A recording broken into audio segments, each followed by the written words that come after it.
Bismillahirrahmanirrahim. Alhamdulillahirabbil alamin wal 'aqibatu lil muttaqin. Wala 'udwana illa 'alal zalimin. Asyhadu an la ilaha illallah wahdahu la syarikalah. Wa asyhadu anna Muhammadan 'abduhu wa rasuluh. Allahumma shalli wa sallim wa barik 'ala Muhammad wa 'ala alihi wa ashabihi ajma'in.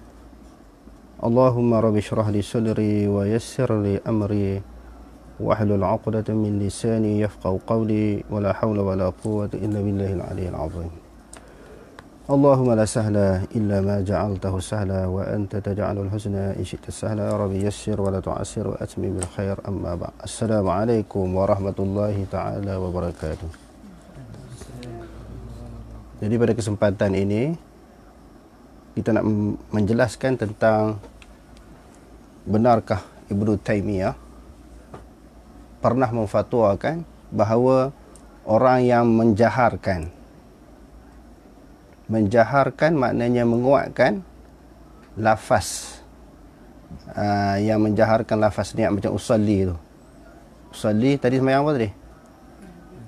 Usalli fardal maghribi salasa raka'atin ma'muman au imaman lillahi ta'ala kan.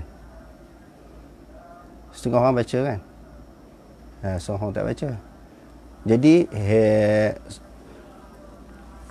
viral dalam isu ni ada seorang ustaz tu sebut Ibnu Taimiyah memfatwakan supaya dibunuh orang yang menjaharkan at-talaffuz bin niyah, menjaharkan lafaz niat. Sebenarnya 2-3 tahun yang lepas Ustaz dah jawab isu ni. Dakwaan itu, tuduhan itu tidak benar. 2-3 tahun lepas dah jawab lah. Tapi orang nak tanya Ustaz lagi. Jadi malam ni kita jawab sekali lagi. Untuk menghilangkan kekeliruan dan kemiskinan. Dan juga nak tahu benarkah dakwaan itu berasas sebagaimana yang disebut oleh Ibnu Taimiyah. Jadi kita bawa buku kitab Ibnu Taimiyah, Majmu'ul Fatawa, jilid yang ke-12, juzuk yang ke-22, jilid yang ada tulis sini, jilid yang ke-12, juzuk yang ke-22. Jadi bila kita nak nisbahkan, nak kaitkan sesuatu, bukakan pandangan, pendapat atau fatwa, kena tengok kitab dia. Macam orang duk nisbahkan kepada Syekh Muhammad Abdul Wahab. Dia orang baca tak kitab Syekh Muhammad Abdul Wahab? Jangan pakai tembak je, pakai teka je, pakai buat andaian dan juga tuduhan. Kita di sini tidaklah kita menjadikan fatwa Syekh Muhammad Abdul Wahab ataupun fatwa Ibnu Taimiyah suatu fatwa yang kita rojok dalam semua bab. Kita sini belajar Quran, hadis dan mazhab 4. Khusus lebih-lebih lagi kita mengaji mazhab Syafi'i. Jadi bukanlah kita kata bila berlaku kemiskinan di sudut masalah ni mesti kita nak kena rujuk fatwa Ibnu Taimiyah, Syekh Muhammad Abdul Wahab, sebab imam mazhab yang 4 pun alim, khususnya imam kita Syafi'i sendiri. Dan ustaz sendiri pun banyak pandangan-pandangan yang dikemukakan oleh Ibnu Taimiyah dan juga Syekh Muhammad Abdul Wahab ni kita tak pegang. Kita nampak ada pandangan ulama lain yang lebih sesuai, yang lebih kuat, yang lebih rajih. Cuma nak menuduh, nak mengatakan Ibnu Taimiyah sesat, nak mengatakan Syekh Muhammad Abdul Wahab sesat, itu masalah lain, tak boleh. Kalau tidak ada hujah, tidak ada bukti yang mengatakan mereka sesat, tak boleh kita menuduhkan mereka sesat.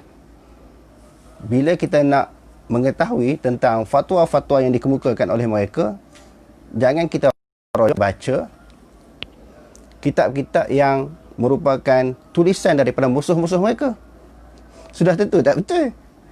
Kalau kita nak kata Syekh Ibn Wahab begini-begini, tengok kitab dia sendiri. Kalau nak kata Ibnu Taimiyah ni, fatwa dia bercanggah dengan Quran, hadis, bercanggah dengan mazhab yang 4 umpamanya, tengok kitab dia betul ke tidak. Okey, tadi dakwaan, ada ustaz tu duk ulang banyak kali jugalah.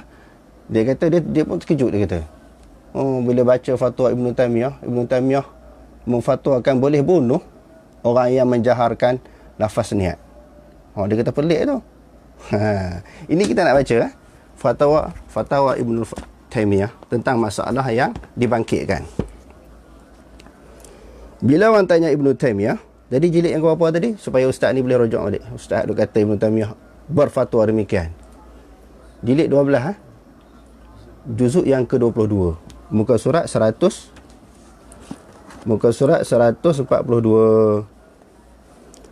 Dia kata di sini wasu'ila an rajulin idza shalla yushawwishu 'ala as-sufufi.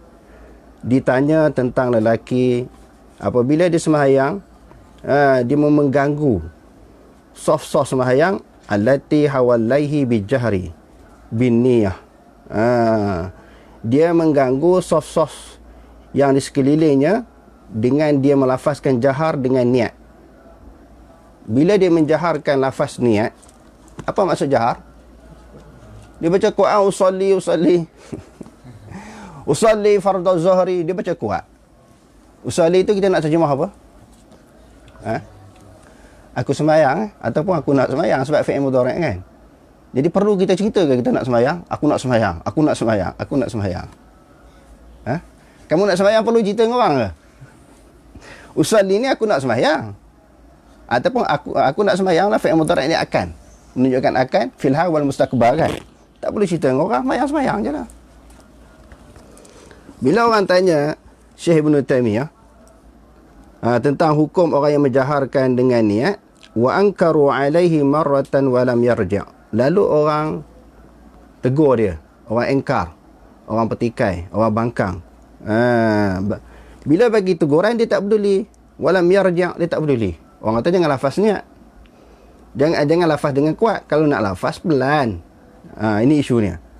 Walam yarji'. Dia duk tetap juga, berterusan juga dia lafaz dengan kuat sehingga mengganggu soft-soft yang sekelilingnya, yakni kiri kanan, ganggu orang sembahyang.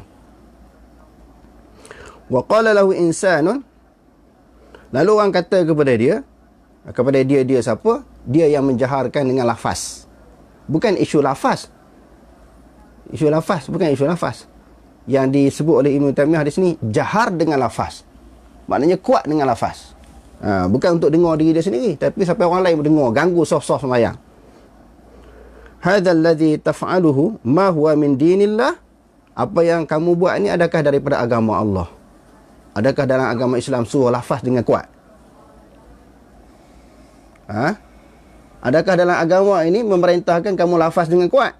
Usalli itu. Wa anta mukhalifun fihi sunnata. Kamu telah bercanggah dengan sunnah Nabi. Nabi tak buat macam tu. Faqala hadha dinullah alladhi bu'itha bihi rusuluh. Dia kata ini adalah agama Allah alladhi bu'itha fihi rusuluh, yang dibangkitkan oleh para nabi. Inilah agama yang betul. Bila nak lafaz kena kuat. Dah lah dia tak peduli nasihat orang. Digilawan pula. Dia kata inilah agama Allah yang dibangkitkan dengannya oleh para rasul.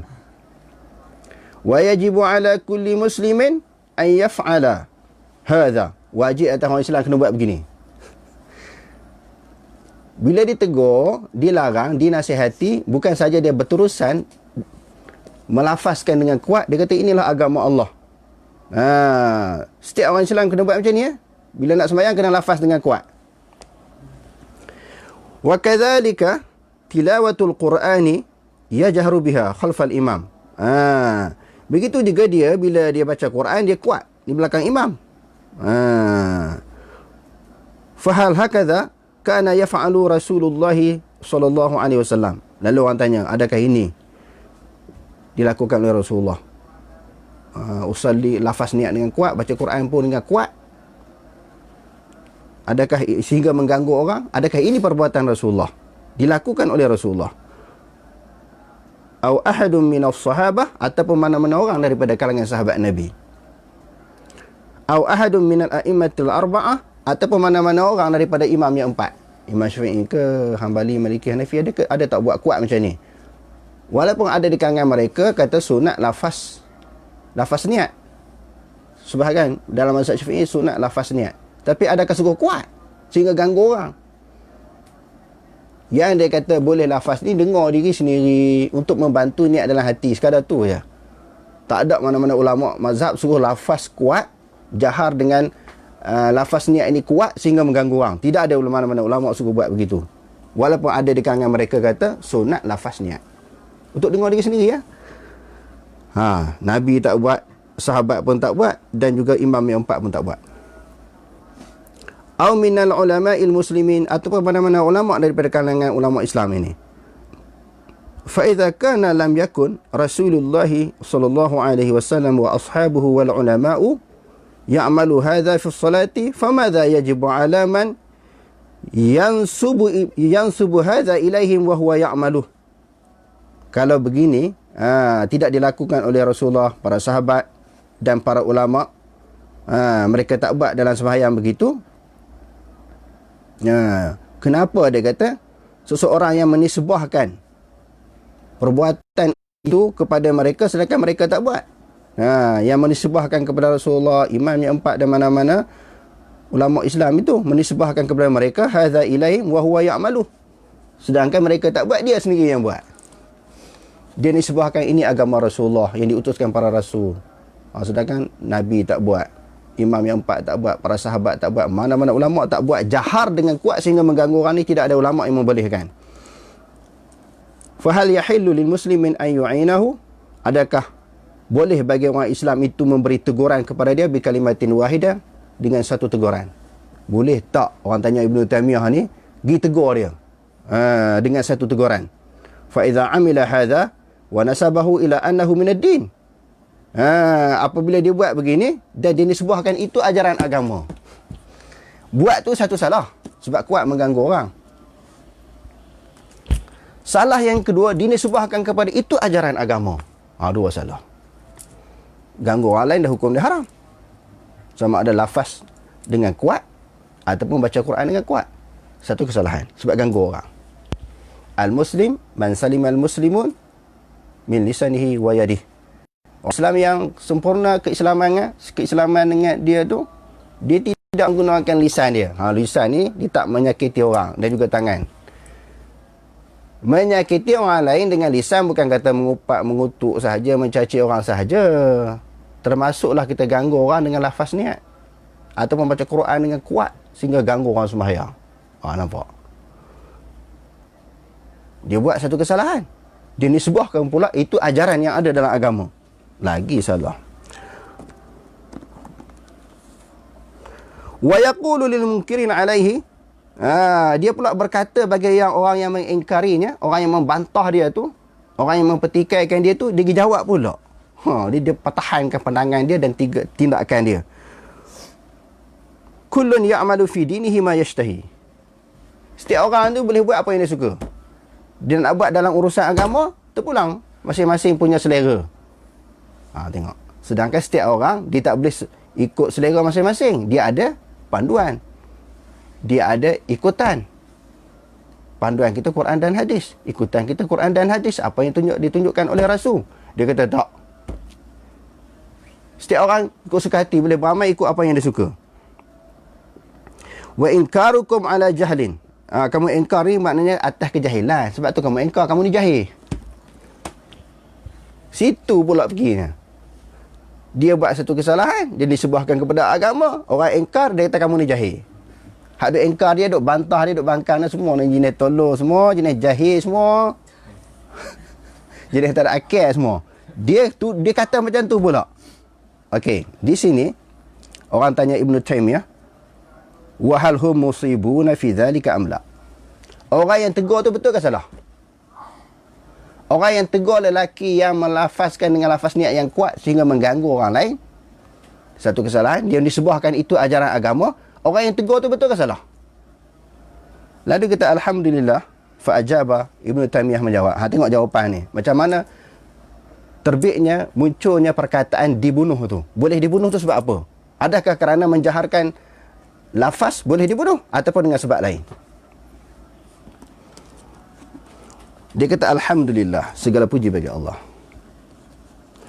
Al-jahru bil lafzin niyati, jahar dengan lafaz niat, laisa masyru'an, benda itu tidak disyarakkan di dalam agama. Tak disyarakkan. Anda ahadin minal ulama'il muslimin, di sisi salah seorang daripada ulama, sebahagian daripada ulama, Dia tak kata semua, sebab kita kata sebahagian ulama membolehkan jahar dengan lafaz tetapi untuk kedengaran diri sendiri. Tetapi haram juga mana-mana ulama yang membolehkan jahar bismillah, lafaz niat ini jahar sekadar untuk dengar diri sendiri. Tadi kita sebut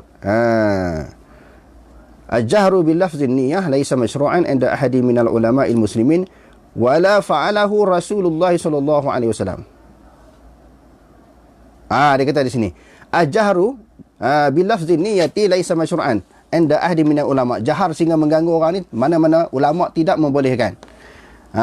Min ulama'il muslimin wala fa'alahu Rasulullah sallallahu alaihi wasallam, dan tidak melakukannya oleh Rasulullah sallallahu alaihi wasallam, wala fa'alahu ahadun minal khulafaihi wa ashabihi. Mana-mana orang sahabat tak buat, dan khulafah dia tak buat, khalifah dia. Khalifah Abu Bakar, Umar, Uthman, Ali tak buat. Mana-mana orang pun tidak menjaharkan talafuz bin niyah ni, at-talafuz bin niyah. Tadi kita nak ulang balik tekuk orang salah faham. Itu orang kata dalam mazhab Syafi'i boleh jahar untuk dengar diri sendiri, bukan untuk mengganggu orang lain sehingga mengganggu orang lain. Mengganggu orang lain tetap haram. Wa salaful ummati wa immatuha, dan generasi awal daripada kalangan umat ini dan ulama-ulamanya. Wa man idda'a anna dzalika dinullah, barang siapa yang mendakwa ini adalah agama Allah, yang demikian itu adalah agama Allah, maknanya lafaz niat yang kuat itu adalah agama Allah, sedangkan tak dibuat oleh Rasulullah, para sahabat dan juga a'immah arba'ah dan mana-mana kalangan ulama Islam.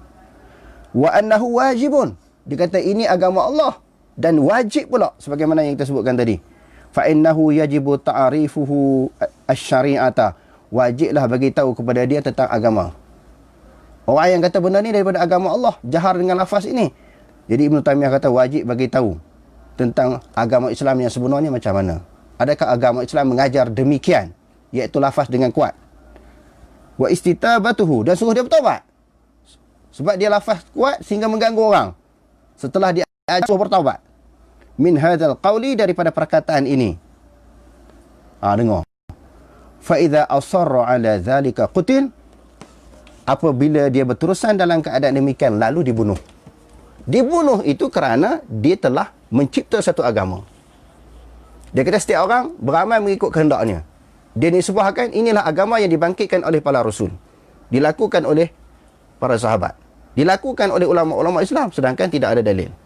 Bunuh tu kerana telah jadi murtad. Sebab dia telah mencipta agama baru, dia kata inilah ajaran agama. Tiba-tiba sampai ke ustaz ni, dan mana-mana ustaz yang menjual nama Ibn Taymiyah ni, yang duk sembang kari dalam majlis ni, dalam majlis ceramah, dia kata Ibn Taymiyah kata boleh bunuh orang jahar dengan lafaz. Dia tak baca sampai habis. Bukan mati setakat tu. Kerana orang tu telah mencipta agama. Dinasihati, ditegur, dinasihati dan suruh dia bertaubat. Orang yang tegur pula dia kata kamu ni jahil. Agama yang sebenar macam apa yang aku buat. Dia telah menukar agama dah.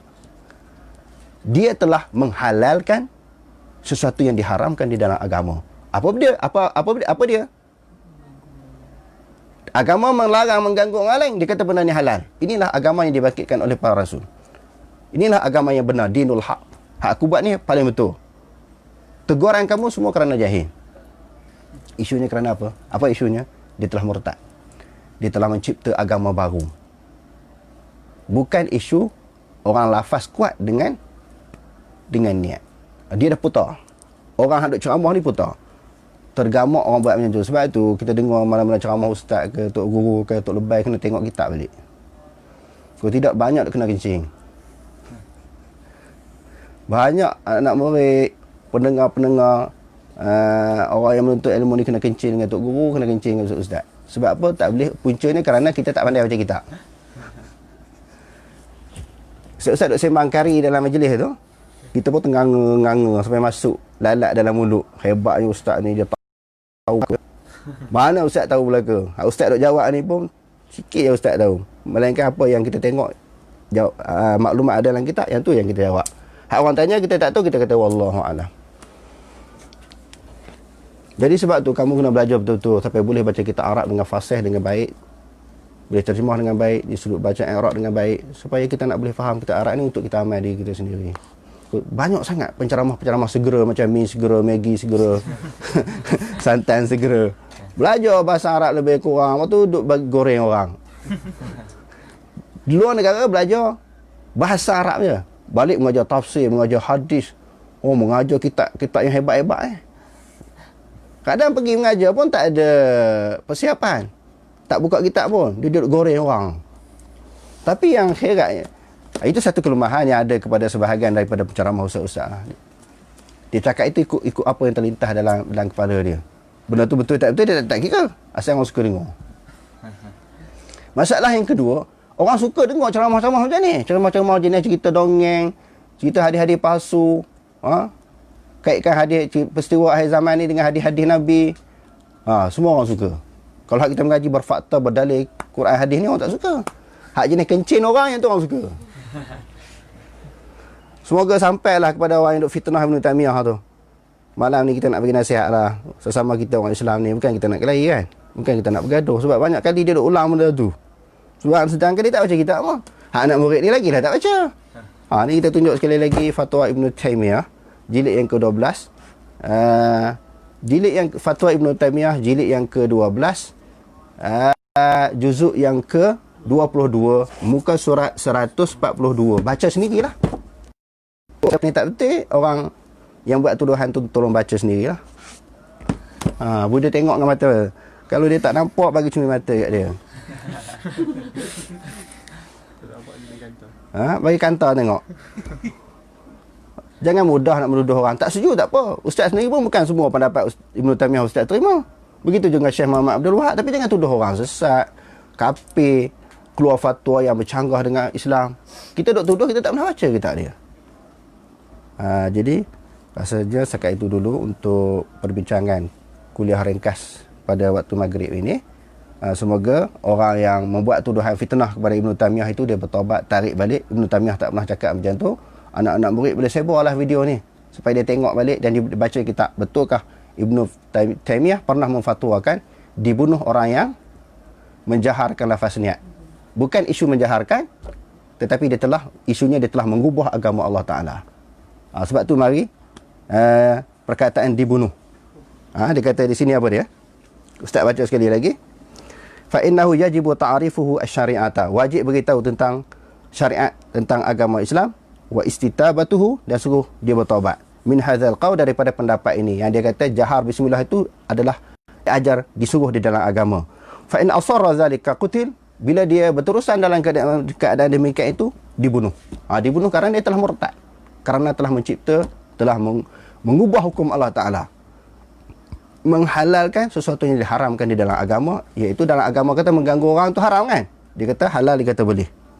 Balin niyatul wajibatu fil ibadat, bahkan niat yang wajib fi ibadati, pada ibadah, kal wudu'i wal ghusli was salati was siyami was zakati wa ghairi dhalika mahalluhal qalbu.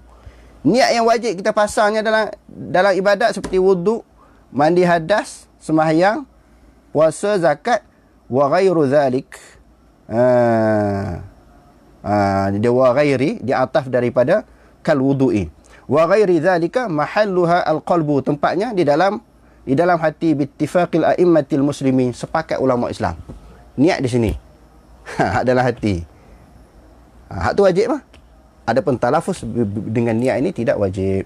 Wallahu a'lam. Aqulu qawli hadza wa astaghfirullahal azim li wa lakum. Wassalamu alaikum warahmatullahi taala wabarakatuh.